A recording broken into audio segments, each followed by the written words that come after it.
This is Fam Electric Ghost, and we're live on the air with Colin Kingsmill, and you're an executive coach. And thank you again for being on the Fam Electric Ghost podcast.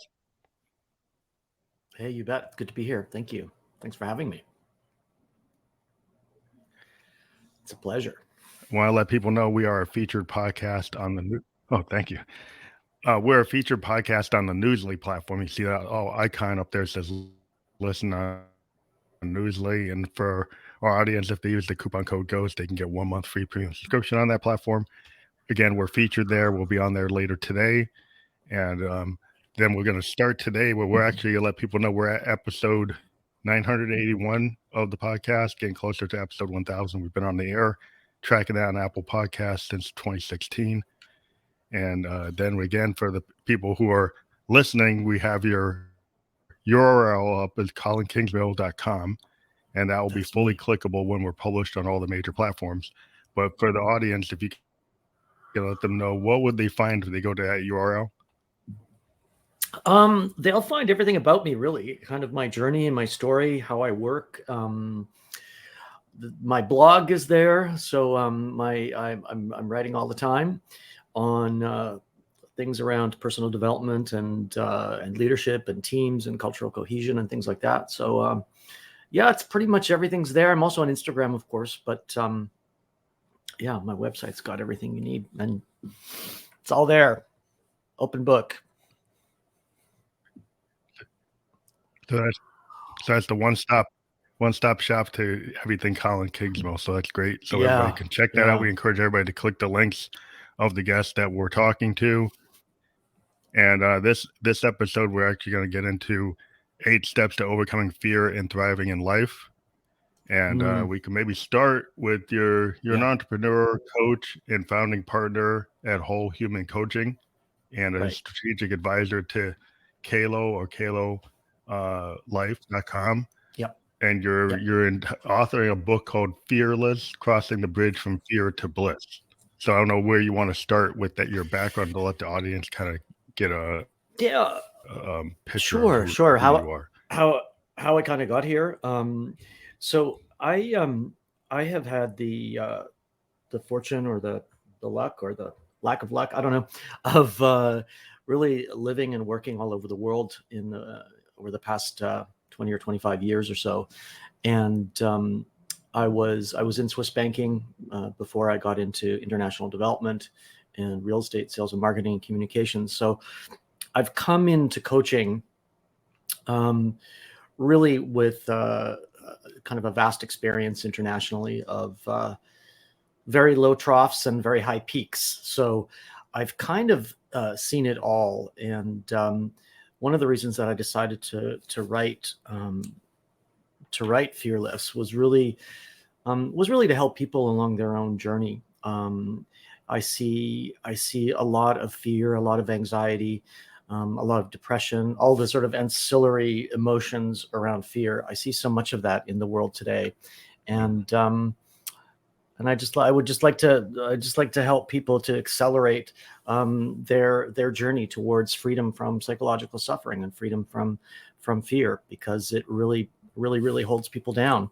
So that's kind of how I got here. I kind of see my life as in 3 chapters. One, the first chapter was really all about ambition and success and all the sort of typical, what's the word, markers of success, right? I was really, really ambitious, and I got to about 35 and had my first midlife crisis, and said, that's enough. I'm done with banking. I'm done with financial services. All of this stuff didn't make me happy as I thought it would, right? Like the cars and the trips and the travel, et cetera, et cetera. So I really kind of gave everything away and then moved back to Vancouver and started from scratch. And I decided to get into a world that was more tangible. So I got into real estate development, and it was an international. So I've worked and lived from Bora Bora to Los Angeles to the Maldives to Thailand. So lots of experience. And I've spent the last 12 years living all across Europe, from Montenegro, Serbia, Italy, Switzerland, and London. So I'm kind of taking this vast amount of experience and condensing it into the book. And really the book is part of my bigger mission, which is helping people rediscover their humanity, living and working in integrity, becoming fearless, and therefore becoming free. So it's freedom from psychological suffering. That's really the mission, or the goal, if you like. And 8 steps. I mean, it works for me, but let's see if your audience likes the idea.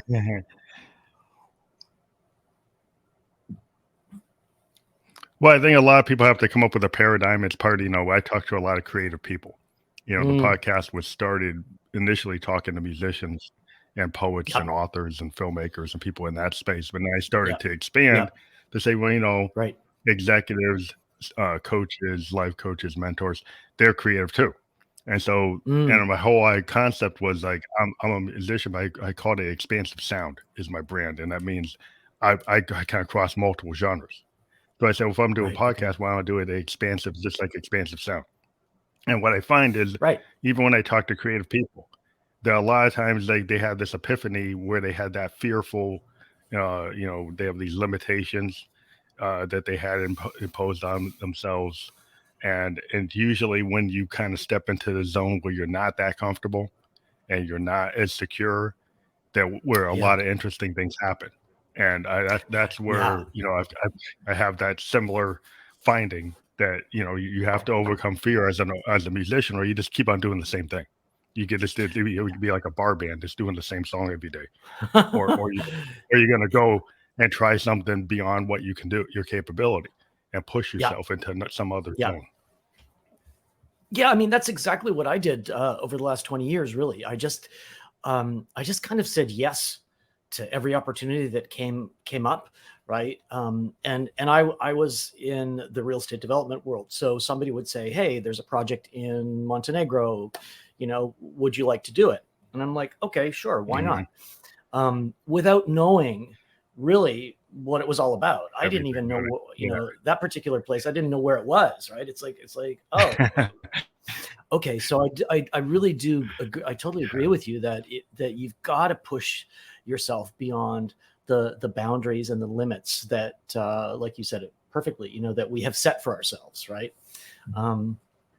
Because they are really so limiting. And whether you're in real estate or whether in music or whether you're a doctor, or it doesn't really matter, that pushing those boundaries past the fear and pushing those limits of creativity, I think that's that's life, right? That's living, right? And like you say, if you don't, you're just and I love your analogy about the bar band, right? Like I call it a closed loop, that this sort of closed loop Groundhog Day, that you wake up and do the same thing and then press repeat, and you're kind of playing the same song every day. So I think well, some people find that reassuring, or they get the security, but I find that like some people are in these kind of codependent relationships with themselves, right? So they got this limiting belief, and they keep on doing the same thing because it's like a routine, but they're not happy. Like you could be like you say you could be in financial service, you could be in insurance. It's like, well, I didn't really want to do that, but you had a limiting belief because your parents said, well, art, that's nonsense. Music, that's nonsense. Being go be an actor, that's nonsense. So you went and did something more secure, but you don't like it. And I've run into a lot of people who are entrepreneurs that finally made that decision. Like, I'm not working for somebody else. I'm going to go and have that childhood dream and actually do it.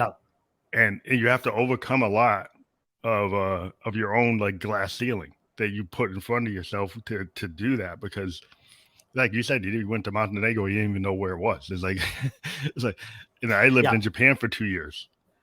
And all these people told me, oh, you're gonna have all these problems, and they're gonna have it. And like my parents didn't want me to go, and I was like, I had kind of gotten through a crucible moment myself. I'd gone through at age 27 a cancer. I had a level 3 sarcoma, and I got past it, and I got healed. I'm 56 now, age 27. Wow. And what I found is once I survived that, I decided like I'm gonna do things that I was scared of. I mean, like I was scared of public speaking. I was scared of being in front of a musician. I was playing in the back. You know, I was writing the songs, Mm, but I was playing. I was never singing my own songs. I was never presenting. It wasn't right. public speaking. It wasn't going doing poetry slams. I would kind of like not do that. And I said, well, why am I not doing that? And once I got through the cancer, I said, well, hey, I'm going to travel. I'm going to do things. I'm going to get out of the comfort zone. And Yeah. everybody has to have a crucible moment, but I think they have to have their own kind of epiphany to figure out, and maybe you can talk about your 8 steps, but to me, it was like, it was that epiphany Yeah. that kind of launched me. And then I was willing to listen. If somebody came along with something and I wasn't planning on it, I said, well, maybe I'm open to that. I'm open to Mm, maybe checking something out that I wasn't right. even thinking about. And then it becomes Right. something that's really big in my life, like this podcast. I wasn't even thinking about doing this. A guy came to me from New Right. York and he said, hey, why don't you guest on my podcast? I said, what's that? And we did it. And then I stayed. Then after that episode, we had a podcast together. It was totally unplanned for like 6 months back in 2016. Then he Right. kind of gave Right. up on it, and I kept on going. And it wasn't even anything that was on the plan. It just I Right. was open to it, and then it became a big part of my life. And it wasn't anything I was really thinking about. And I was just, And here I you don't are know if I seven would have years. been open to it before. Well, I mean, here you are 7 years later, right? And isn't that interesting that it was a surprise? It was an unknown. You didn't necessarily plan it, and but you were open to it, right? And what I'm kind of arguing in the work that I do and in the book is that you shouldn't wait until you have a life altering event, right? To live your life, right? So you had cancer, right? And you survived, right? Which is a miracle, right? But a lot of people will live their lives in that closed loop, that sort of fearful Groundhog Day, where you said that they don't like it, but they're still in it, whatever job it is or whatever role it is, right? And then they have a life altering event or a disease that stops them in their tracks, but it might be too late, right? Like you survived. Yeah, A lot of people don't necessarily yeah, survive, no, right? So yeah, why wait? That's my thing. Like, why wait until you get something? Why wait until you get that kind yeah, of news, right? To live your life, right? yeah. It's a better proposition to not wait. Yeah, There's a right. lot of wasted time. A lot of wasted time, a lot of wasted energy, potential disease or sickness or depression or anxiety. You know the drill, right? So I'm saying to people, it doesn't have to be like this, right? Let's help you overcome the fear, so that you can be unlimited and that you can be, live your life to the fullest. You deserve it. Everybody does, right? Um, so that's why I mean, and I had a bit of an epiphany at 35 as well, right? I mean, uh, I really hit a wall of mine wasn't as shocking as yours, but it was, full on anxiety, depression, every sort of, uh, you know, well, that was really it. Anxiety, depression, unhappiness, stress. I was Yeah, probably pretty rotten to the core, right? Just and I had an epiphany, and it's like, oh, that's all wrong. That's we need to shift. Um, so yeah, I just don't think people deserve to live like that, right? To live in fear and all of the ancillary emotions that come with us and with it and hold you back and keep you tied down. So I'm I'm on a mission. And the 8 steps, I so mean, what are those? Yeah, yeah, I mean, maybe they I should can be ask, 10 or what are the 8 6 or steps? something. The 8 steps. So here's what I suggest. The first thing I suggest is to create a personal protection system. Okay, which is in my book, or in my mind, is about removing as much toxicity as possible from your life. Right. So turn off the news. All right. turn down social media, remove toxic friends, and remove toxic food or anything else in your environment that's toxic and negative, because we don't realize it. Just for example, for the news, right? I had one client once who, was really anxious, and I said, well, what's your what's your news cycle watching? And she's like, oh, well, I watch the news at 11 o'clock at night, right, or before I go to bed. Well, the news is, the news isn't exactly designed to make you feel warm and fuzzy, right? Like it's toxic stuff, right? Not a common. So turn it off, right? And if you are going to go on social media, understand that it's exactly the same thing as eating a box of candy or a box of chocolates, right? You got to know you have to know what you're consuming. So all of that stuff feeds the fear that you may already have inside of you. So turn it all off. That's step one. Okay. And if you want to get informed, but you're not going to get informed with the news, right? So I say to people, get informed, turn off the news, right? There's a million ways, not in the age of information and the age of knowledge and the internet, there's a million ways to find out what you want to find out, to learn what you want to learn, to be a subject matter expert, whatever it is, right? Culture, geopolitics, whatever. You can dive deep with the specialists and with the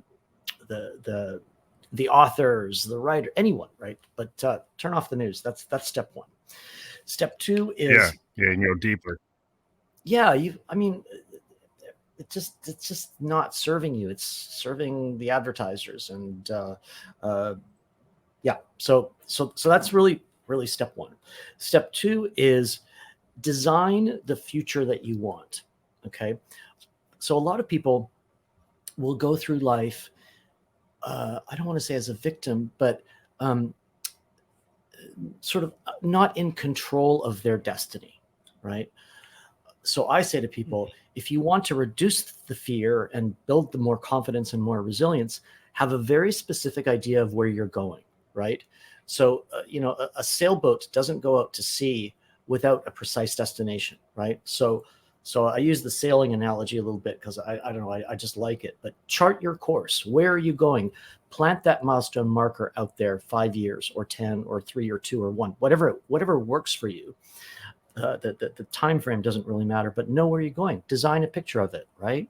In great detail. Like, what kind of friends do you want? What kind of health do you want? What kind of furniture do you want? What does every detail of your life look like? And that can come out from a vision board to journaling or whatever you want, but make sure you're very specific about the design of your life. I'm really arguing with people to become the architect of their life, become the captain, right? As opposed to just navigating or being like a ping pong, not a ping pong. What are those things? Those arcade games where the ball just, pops around, a pinball machine, right? You don't want to be that. You want to be the captain. Okay. So design precisely and a lot of people, I think, feel that way, right? That they're just bouncing from, job to job to obligation, etc. So that's really step number 2.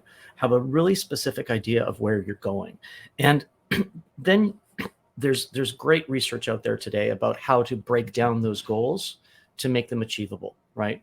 So if you have, I don't know, whatever your destination is, but if you put a Ferrari up on the fridge, or you just have a motivational sign somewhere on your wall, that's not enough, right? It's got to be a really actionable, plan, right? That you break down. The next thing is that you really have to forget about everything you've learned.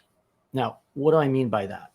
I don't mean throw the baby out with the bathwater and don't look back. I mean, forget about everything. Forget about the conditioning that is no longer serving you. Okay. And what do I mean by that?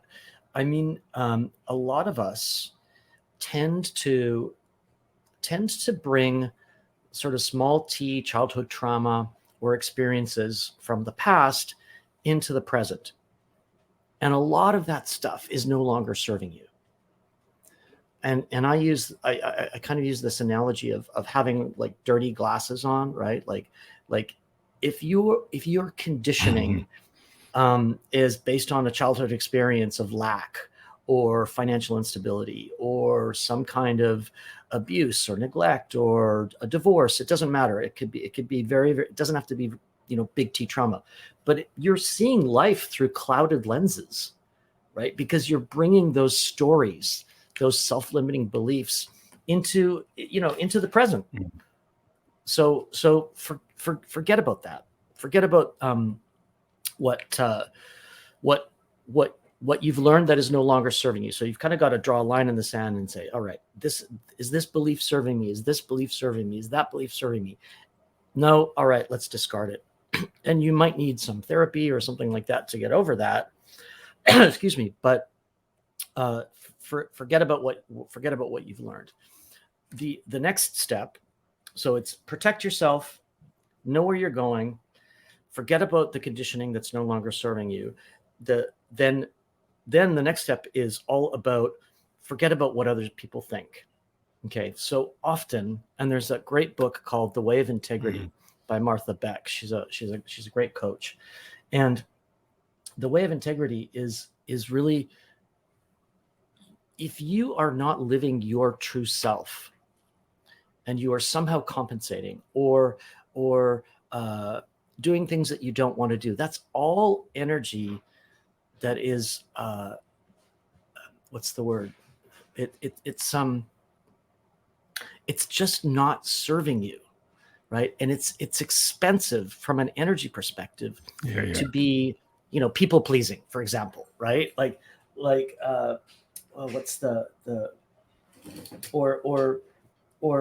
or having boundaries that you don't know, you want to say no, but you're saying yes all of the time. All of those things are really taxing, right? They're super taxing on the body and on the soul. So like, I think it's like, I call it like unnecessary obligations. Like if you feel like you're obligated to all the micro requests from your 100 friends, right? You got 100 friends and you're always just doing whatever they ask you to do, even if you can't do it.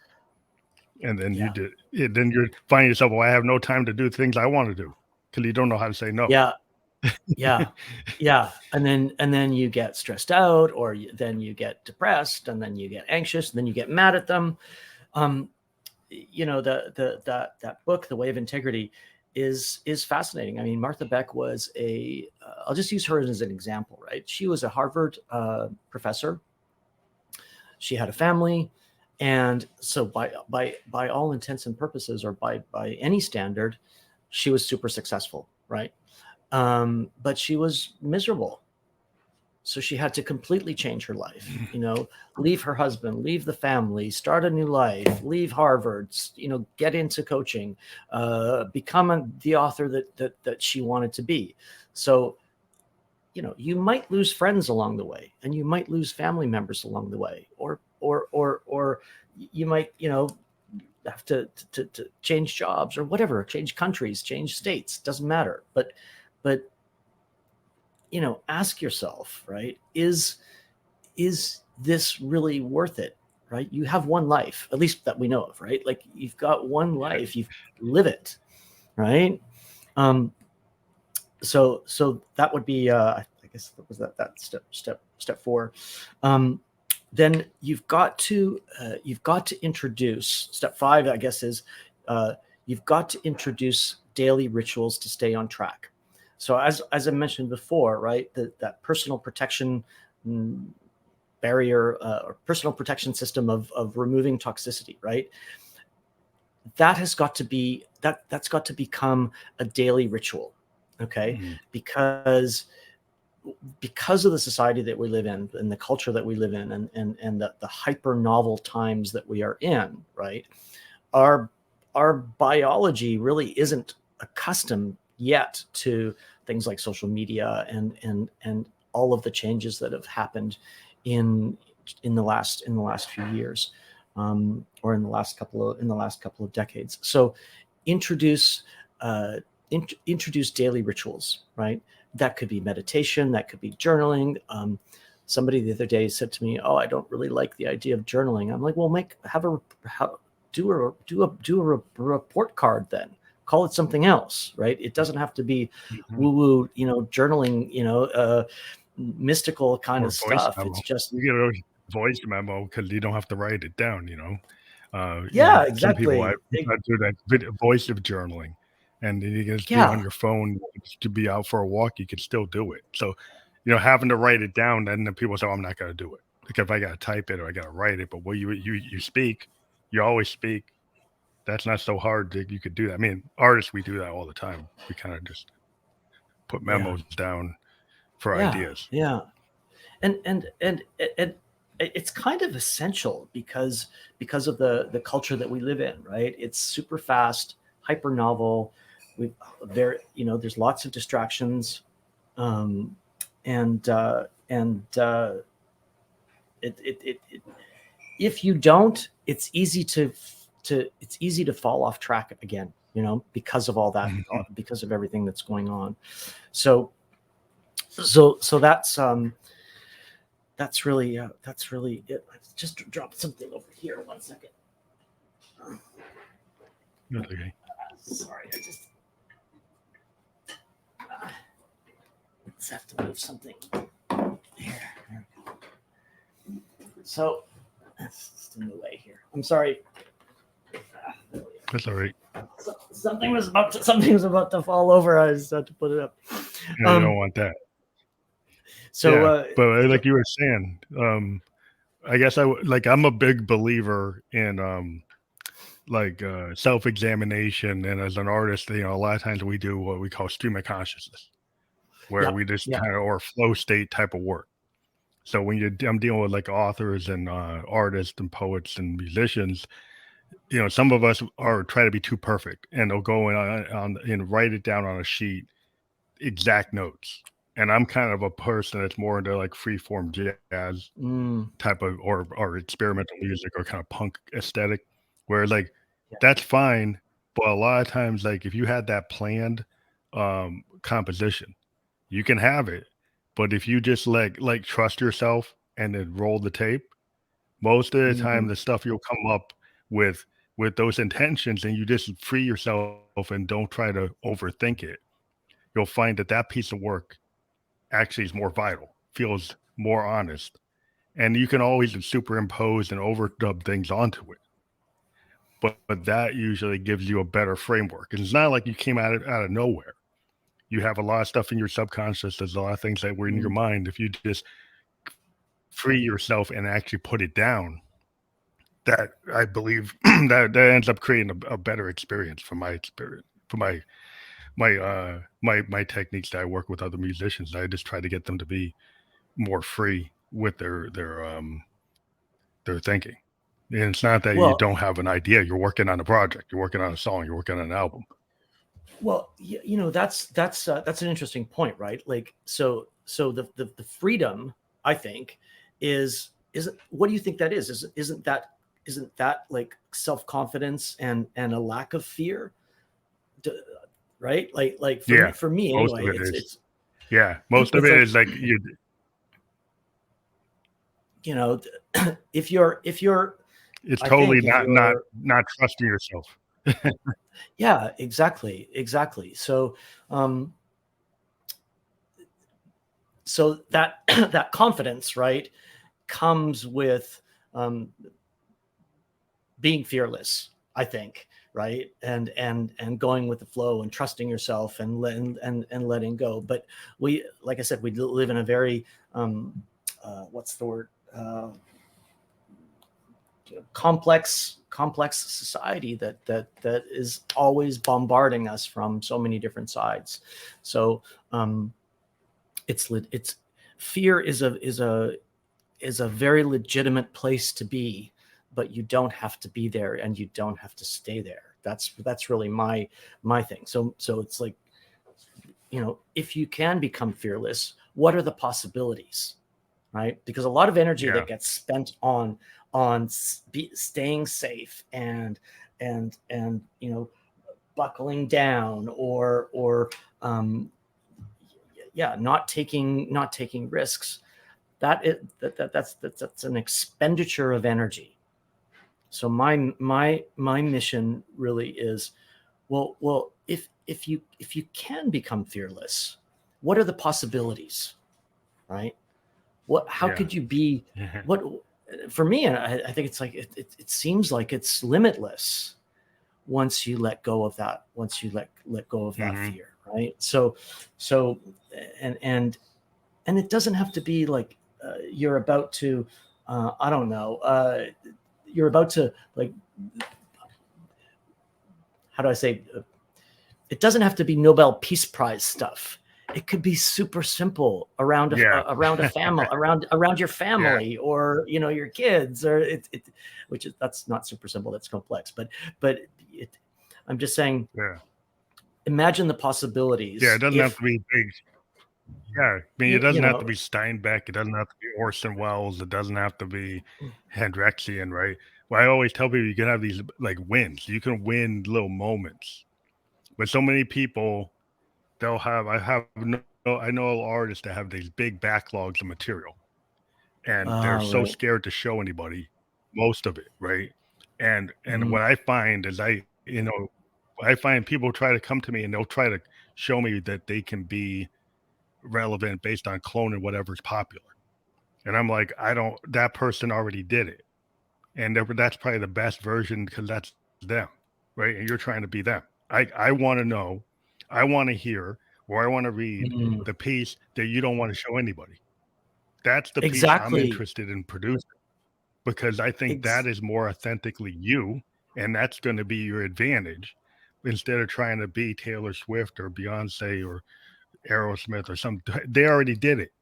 So why yeah. don't we just find out what you have and make that the best version of you? Like, as a producer, give it the best sound. I'm not going to go and rewrite it because some producers, what they do, they try to take somebody and put them into their style, and they make Mm. their style like they clone it and they have 10 other artists that sound the same. To me, it's Right. like, why would I do that? Yeah. I would rather take that person, their demo, and make that demo sound like the best version of themselves and not really radically shift or change it or just make it better. Well, I And mean, that's a different approach, but some people don't do that because they're trying to be somebody else. precisely to my point about living in authenticity, right? And being the true you, because I think that's the real gift, right? We're all on this planet for some reason, okay? And you and I and the people that you work with, we didn't just land in this moment of space and time to just get by or just deal with stuff. Think about that, right, for a second. We the fact that you and I are here is a mathematical miracle, right? And so don't squander it, right? Like, don't squander it. And that whole, Yeah. I love the music analogy, right? Like, sing your song and shout it from the rooftops, because there's 8 billion of us and it's going to resonate with someone. You're going to find your audience if you are Mm. true to yourself. And that's why authenticity is so important. So, protect yourself, be authentic, nourish yourself.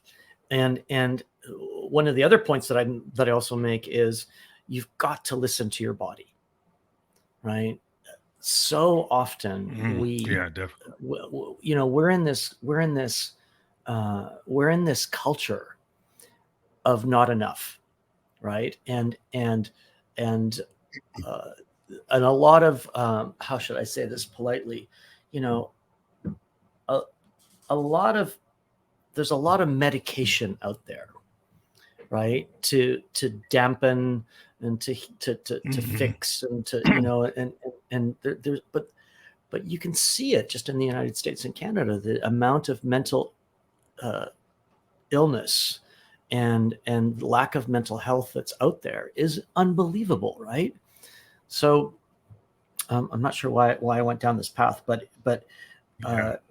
if you get clues from your body, whether it's stress or tension, or you feel it, anxious in your gut, or headaches, or etc., you've got to listen to your body, right?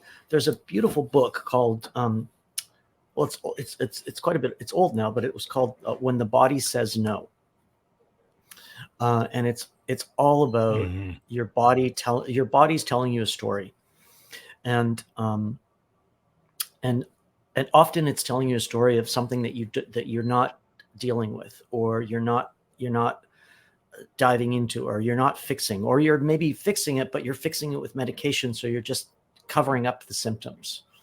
And again,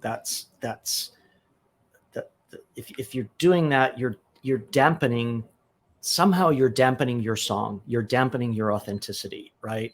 Through the medication, which we're also Yeah. which is useful, but listen to your body, and don't suppress the symptoms of what it's telling you, right? Because they'll catch up with you. Yeah. I think a So lot of times we don't really hear, and it's like this, like you don't listen to your body, and you actually don't listen to other people. See, a lot of people, mm, when they're in the conversation, they're thinking about the next thing they're going to respond to, instead of mm, actually living, being present, and actually yeah, understanding what is actually happening. And I think that we do that, yeah, with ourselves, and we do it with other people. And I think what happens is, like, if you finally can become present, if you can actually mm, become attentive, and you actually are yeah, listening to the inner and the outer, mm, it's kind of like this holistic idea. Because a lot of people want to take one leg of something and put everything into that, when you need yeah, multiple aspects of everything, like your body, your mind, your soul, your spirit, right? And they just work on the mhm, body, and yeah, then they don't work on the spirit or the heart, and they just, like, ignore it. Well, yeah, that's not going to work, because like it's a holistic thing, and so people, they take a piece of it and they wonder why it doesn't yeah, work, because they're not looking yeah, at the whole big picture. And it's like the whole idea. I went to, through school with the Socratic method and the holistic method, and you get these people who just mm, do exams, multiple choice, and they didn't really get the concept. But when I was in right, school, the professor at the end of the term, you got to do the blue book, and you got to put it in your own words. Did you really understand what mm, he was teaching you all year? And if it wasn't a multiple choice, and if you couldn't actually put it in your own words and piece it together, then you yeah, didn't have the critical thinking to pass the course. I think a lot yeah, of people, just think, like, if I can do the multiple choice and just kind of wing it, that's not exactly how you actually understand how to apply what you're ingesting. You well, need to understand at a deeper yeah, level. yeah, I totally agree. I mean, there's no shortcuts, right? In life, and if you do take the shortcuts now or early on, they will catch up with you, right? They always do, I think. Um, and again, we live in a society, I think, today that incentivizes the quick Shortcuts. fix, right? It's like the junk food life, right? Um, and it Yeah. doesn't it's not serving you. And then that's one of the reasons why we created whole human coaching, right? Because I felt, and my colleagues felt, Mhm. that so often, and I'm sure you've seen this, coaching kind of keeps not keeps but the traditional coaching models are quite rigid, right? They keep keep you Yeah. on track, and we think that we need to look at people much more holistically. So if I see something going Mhm. on with someone, and I'm like, oh, what's going on with your nutrition? Like, are you depleting your microbiome, or is there a small t trauma that you haven't looked at, or you know uh, so so so that's why we kind of really try and look at people much more holistically, because life is complex, right? And work, and especially now with smartphones, and work and life, and it's all blended into one, right? So I don't think, like you say, you can't just, you know I don't know, just go to the gym and think you're healthy, right? Yeah, It's like, well, that's gonna solve but it all. you know, That yeah, is. exactly. Um, Well, and yeah, and that is totally, right, yeah. I've run into that because then you get this kind of alpha, not to put down the alpha male, but you get an alpha male gym coach and they've got this plan. And if you mess up on any step of their plan, you got to start all over again. And the thing is about life, it's like if you're an alcoholic and you actually, you're in the step and then you have a drink, it's like, well, do you just throw the whole thing out, or do you try to get somebody to not give up? Because if you right, keep on making them go back to the start, it's like they tend to not finish it. Like if you're a musician and you don't kind of lay it down and you just keep on starting and stopping, then you just give up, right? If you don't yeah, actually put the complete thought out. Like you talk to authors, it's like, hey, I went and had a flow state and then suddenly came up with this new whole chapter, but I was trying to plan it and planning was like hitting the wall. And then I just went to the flow state and I actually solved it. yeah, Well, like if you feel so rigid, I got a flow chart, I got a storyboard, I got a character developed, and I can't even write this chapter until this character is fully flushed out. It's like, well, maybe you'll flush it out in the flow state, yeah, but if you got to do it in the outline, then you'll never get to it. I run into yeah, people who do that have that kind of problem because they think they got to have so much detail before they can even start, yep, and yeah, sometimes you don't need, and sometimes you do, but it's like it's case by case. And you got to be willing to kind of whatever serves what you're trying to do, figure it out. And it's not always going to be the same. People always yeah. want the same solution to different problems. And it's like, that's not going to happen. Yeah, I call it like the Groundhog Day of life, right? Like get up and repeat the same thing every day, right? And so something about what you said is interesting, I think, because I think a lot of times people will not go into the flow state because because of fear, right?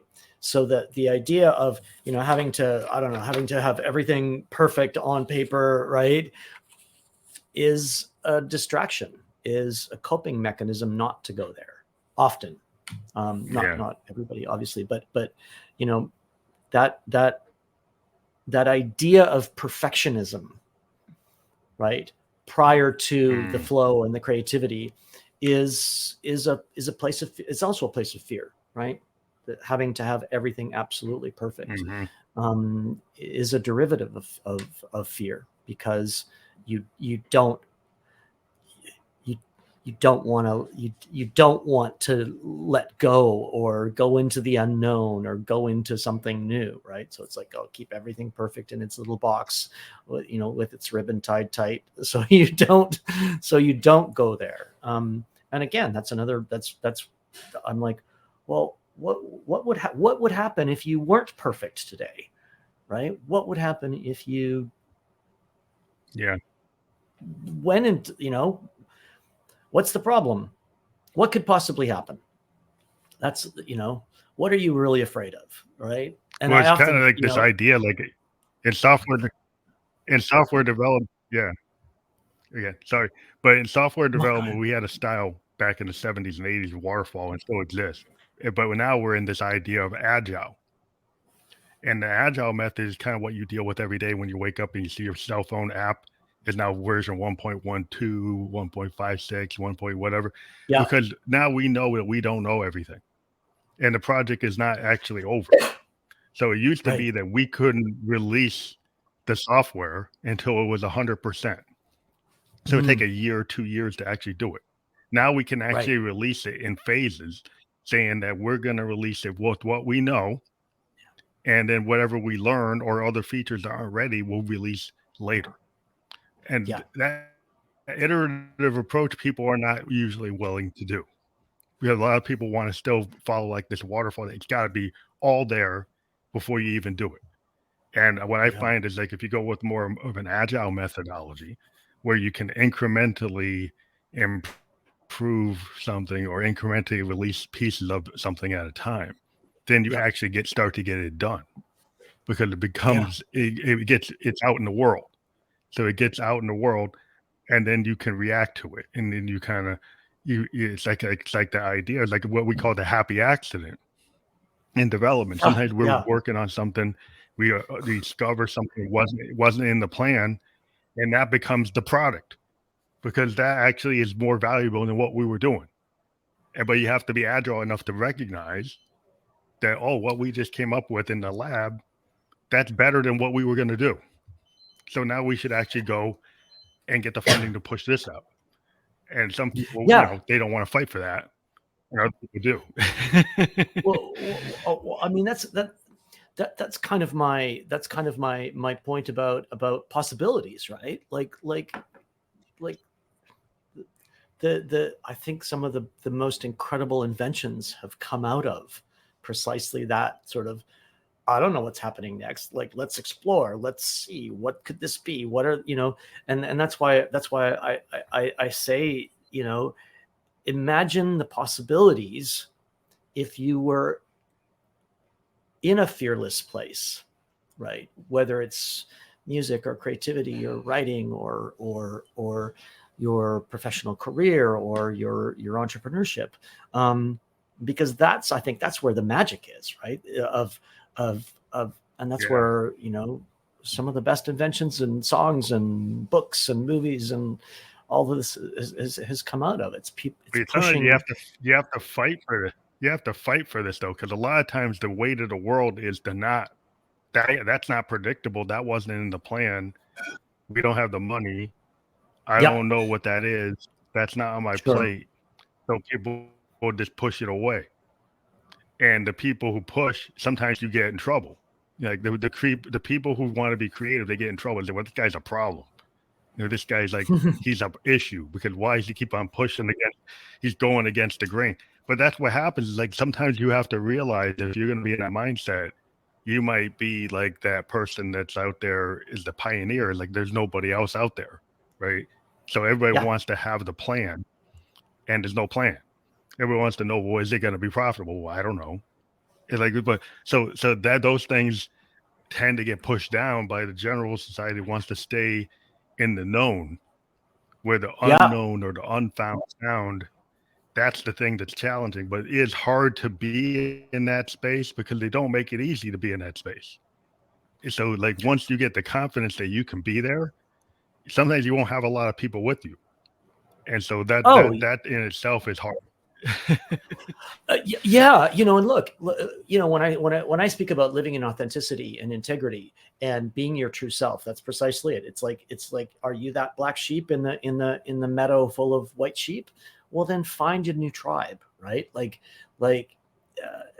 if people are holding you back or holding you down or suppressing your creativity or your entrepreneurship or whatever it is, find a new tribe. um, and that's the whole point about living in integrity, right? Is being your true self, being the hero that you are, being as the creative individual that you are, or being the best mother that you can be, or the best dad, or whatever it is, right? Forget about what other people think. If you're convinced about something, right? If you in your soul, if you feel that you've got that idea, or you've got that nugget to be creative in that way, go for it. And if people are saying no and judging you, and change friends, get rid of them, find Yeah. a new tribe. And that's what's wonderful about social media too, right? Is that whatever you're into, you can find your community, right? Yeah. That's why And I try to point thrive. out to people. Yeah, because like a lot of people like, well, you could go with the trend that's got 1,000,000 views or 1,000,000,000 views, or you could Yeah. start the new trend, right? So like, like there's a lot of people like, well, I'll go put a cat video out and put the same song that 1,000,000 other people put on this, so I can get 1,000,000 views. But that song's out there 1,000,000 times, and a Yeah. million different videos that have nothing to do with the song. So you Yeah. could go and do that, and you get 1,000,000 views, but what did that really mean? It really didn't mean that much, right? So, but if you go out and put something out that's unique, then you start to get people who follow you because of what you did, right? And it's not because of that song you put on it that everybody else listened to. It's because of what your original content or your original idea. Yeah. And a Yeah. lot of people would rather, kind of put out what gets the million and think that that means it's successful. The problem with the way things are today, well, you could use AI, you could sample something that was already successful. That doesn't necessarily mean that you have talent, right? It just means that you know how to kind of jump on the trend. So the Yeah. question is like, are you? It goes back to authenticity and honesty, Mm. and not trying to be perfect, and just Well, trying to put it out there. And it does take a little bit of courage to do that. I think it does, and for me, I think it's related to, or that concept is connected to this idea of do you just want to be pushing stuff out, right? Do you just want to be broadcasting, right? Stuff that's already there, or do you want to come up with your own thing, your unique, I don't know, proposition or idea or concept? There's so much broadcasting out there, just Mhm. pushing out, like you say, that's been used, that's been done, that's been authenticated, that's been, that's got 1 million views or whatever it is. And I'm just going to do the same thing because that's where I find my sense of self-worth, right? My sense of worth is in those numbers, right? That I see on the screen. But it's self-limiting, isn't it? Right? If you're just pushing out the same stuff that somebody else has done for Yeah. the clicks. I mean, you didn't arrive on this planet at this moment in space and time. You didn't come here to regurgitate. I don't think. Right? You didn't come here Yeah, I just to don't think cut so. and paste. That's Right? why our minds are so creative that to just do that is kind of like why I call phoning it in. Like if I see a That's a guy good one. and in the, in the studio and he's just doing the same bass line and it doesn't resonate, and I'm Yeah. like, you need to kind of step up because that's Yeah. not resonating. I've seen you do this. Using that in like 10 other songs. It's like I don't want that. I want you to Right. hear what we're doing and Yeah. do something that's going to add to it, or we get somebody else. So Exactly. because like that's not what I expect. It's like I expect you to try to be in the moment, hear Yeah. what we're doing, and actually step up to the moment and do something that I know you can do. But maybe some Yeah. other people just want you to do the same thing you always do. But that's not what I Yeah. want. I want you to kind of get out of that. And then they're going to have to work a little bit, because then they have to be present and they have to think about it and they can't just phone it in. They can't just do what's easy, is to just do what they always do. And, I think that's where, you challenge people because you respect them. I respect that. I know he could do it, or I know she Yeah. could do it. I know they could do it. It is maybe people don't give them the opportunity to do it. So I'm going to give them the opportunity to show me what they can do. Yeah, I love that. I mean, that's brilliant. I mean, I do a lot of that with my work as well, right?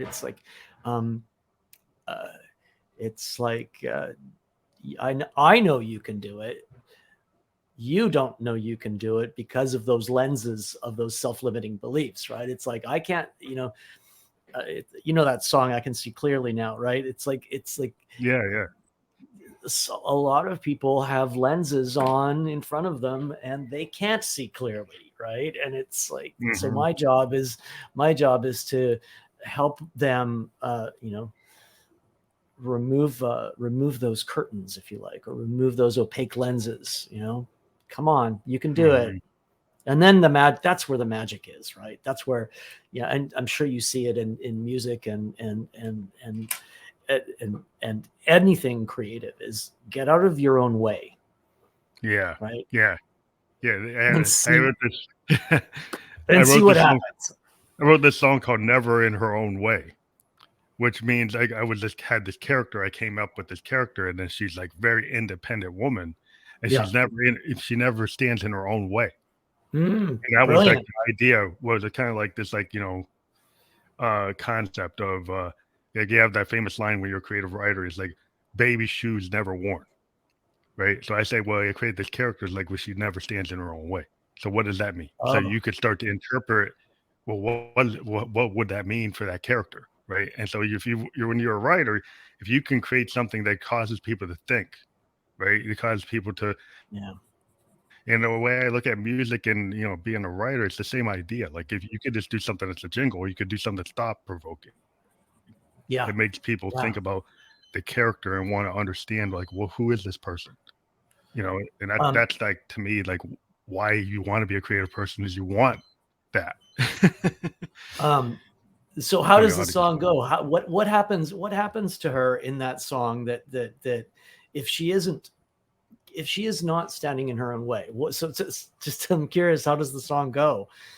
What happens to her? But basically, it's kind of about like she's a independent woman who has her own ideas, and out there in the world today, you have people who just sample, who use AI, they use beats. There are people, but she's gonna go out there and have a punk aesthetic. She's gonna go out there kind of like in the CBGBs kind of era, like the Ramones and the Talking Heads, and Patti Smith, and she's gonna go out there and be herself, and then not stand in her own way of let the things like the cobwebs in her head and the noise make her think that she has to be this. She's gonna actually self-actualize like Bowie or Lady Gaga and actually be that person. That she's gonna not care what the critics think. She's not gonna care what the haters think. She's gonna not care about what her own limiting beliefs made her think. She's just gonna go out there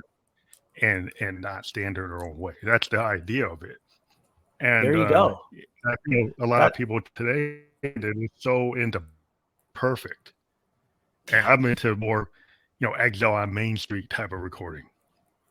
Just like Let It Be, or like Neil Young and Crazy Horse Tonight's the Night type of recording, where Neil didn't care if his voice pitched a little off, or all the chords aren't perfect, or it's a ramshackle, but it's honest. It's like a Kurt Cobain. It's honest. Those are the kind of people I kind of go look at, and I say, hey, that's why that hit. It wasn't because it was perfect, because Kurt was willing to put his heart out there. Neil was willing to put his heart out there. Patti Smith put her heart out there. That's what I'm kind of telling people, like, listen to that, then be you. But this is like an idea, Yeah. Well, it's beautiful. I mean, I think, and I think that I think that's what people are craving today is that honesty, right? Or at least I certainly am, that authenticity of whatever you're dealing with, whether it's a book or whether it's real estate or whether it's music, or whether it's marketing or branding, doesn't matter. But that honesty and that authenticity and that heart, I think so often in the world that we live in today, and that's why part of my mission is helping people rediscover their humanity. It's about becoming more heart-centric, and recognizing that we're all human beings on this little rock that's traveling at 1,670 kilometers an hour on its axis, right? And it's like, come on, guys, this is a miracle, right? It's fantastical. Like, gravity. Gravity's crazy, right? Like start to think about where we are and what is going on, right? Look up at the stars and touch your heart again. I think we need more of that in music. I mean, I think what you're talking about is people getting in touch with their humanity. They discover the freedom is in that humanity. It's not and trying to be perfect, not trying to be the machine.